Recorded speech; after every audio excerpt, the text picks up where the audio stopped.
Assalamualaikum. Waalaikumsalam. Dengan Bapak siapa? Dengan Pak Nur Muhammad. Pak Nur Muhammad. Saya izin bertanya. Iya, monggo. Sejak kapan Bapak menjalankan usaha tempe ini?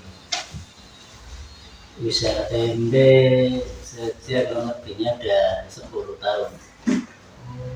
Lumayan lama Pak ya? Iya, lama. Lalu alasan apa memilih usaha pembuatan tempe ini? Alasannya karena usaha turun-temurun, yang kedua karena modal yang relatif sedikit. Lalu apakah usaha ini dikelola sendiri atau ada bersama karyawan atau keluarga? Usahanya dikelola sendiri. Lalu lanjut dengan bahan dan alat Pak ya. Bahan utama apa yang digunakan dalam pembuatan tempe? Bahan utama untuk pembuatan tempe kedelai sama lagi tempe. Lalu dari mana bahan baku yang Bapak peroleh? Untuk bahan baku kita dipilih dari supplier. Lalu alat apa saja yang digunakan dalam pembuatan tempe Bapak?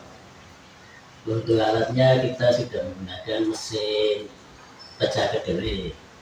Kedua, seperti tempat-tempat untuk menampung kedelai itu.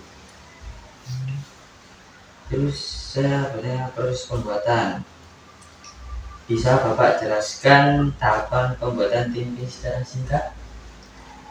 Untuk tahapan proses pembuatan, yang utama setelah kedelai dicuci bersih, kita rebus sampai matang. Lalu setelah matang kita rendam 1 malam. Setelah itu kita pisahkan atau kita pecahkan kedelai, pisahkan dari kulitnya. Lanjut dicuci dan dikasih lagi. Lalu kira-kira berapa lama proses fermentasi tempe berlangsung?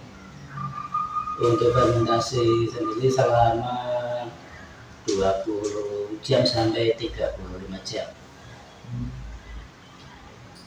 Lalu mikroorganisme apa yang berperan dalam pembuatan tempe Bapak ini? Untuk mikroorganisme itu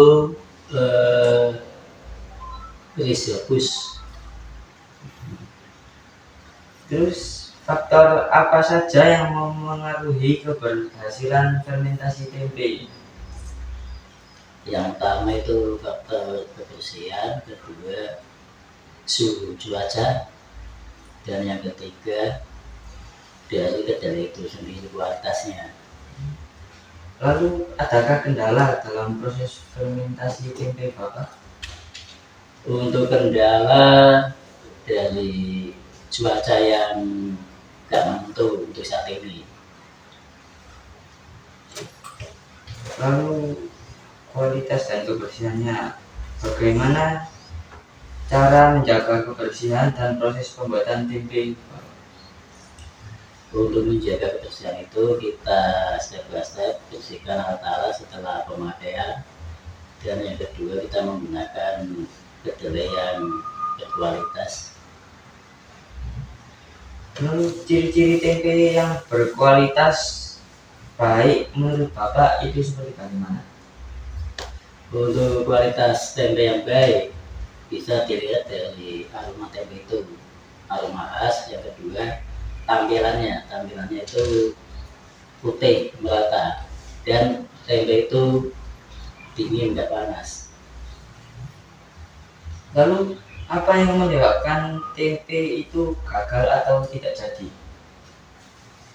Yang menyebabkan gagal yang paling utama itu karena perebusan belum matang, yang kedua kualitas kedelai, dan yang ketiga kadang itu cerobohan dari perebusan itu sendiri. Lalu produksi dan pemasaran, berapa jumlah tempe yang diproduksi Bapak setiap hari? Kita produksi kurang lebih 1 kintal. Lalu kemana saja tempe yang diproduksi Bapak itu dipasarkan? Untuk kita dipasarkan di Cermi dan sekitarnya. Lalu apakah ada perbedaan harga tempe dari waktu ke waktu? Kalau iya, mengapa? Kalau perbedaan harga biasanya itu kita mengacu pada bahan pokok kedelai. Lalu manfaat dan dampaknya. Apa manfaat usaha tempe bagi masyarakat sekitar?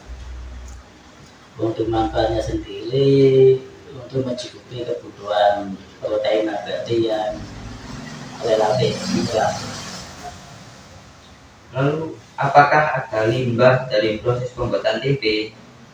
Untuk limbahnya ada 2 limbah padat sama limbah cair.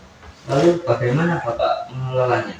Untuk pengelolaan limbah itu sendiri kita kerjasama dengan peternak kambing dan sapi. Lalu pertanyaan terakhir, menurut Bapak apa kelebihan tempe dibanding produk lain?